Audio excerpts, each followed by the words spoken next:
بسم اللہ الرحمن الرحیم۔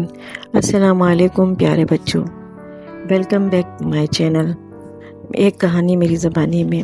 آج میں اپنے چینل ایک کہانی میری زبانی میں ایسی ہستی کی کہانی لے کر آئی ہوں جو وجہ تخلیق کائنات ہے، جن کی وجہ سے یہ کائنات وجود میں آئی۔ تو بچوں، آج سے 1400 سال پہلے عرب کا بہت برا حال تھا۔ وہاں کے لوگ بتوں کی پوجا کرتے، آپس میں لڑتے جھگڑتے، شراب نوشی، وعدہ خلافی، جھوٹ، امانت میں خیانت اور ایسے بہت سے بدترین گناہوں میں مبتلا تھے۔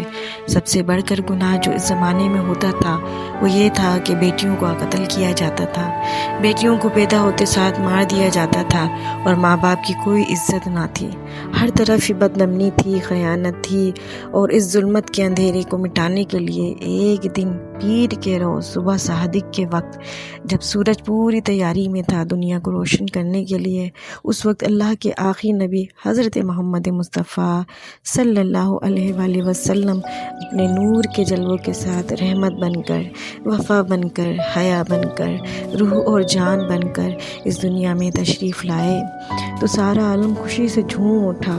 کلیاں کھلی، پھول مہکے، بہاریں آئیں، سورج کو روشنی ملی، چاند کو چاندنی ملی، ستاروں کی چمک ہی نرالی تھی۔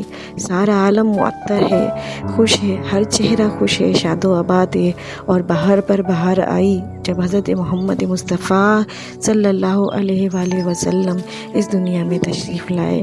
تو بچوں، ہمیں اس کہانی سے یہ سبق ملتا ہے کہ ہمارے پیارے نبی حضرت محمد مصطفیٰ صلی اللہ علیہ وآلہ وسلم کو اللہ نے کائنات کے لیے رحمت بنا کر بھیجا ہے۔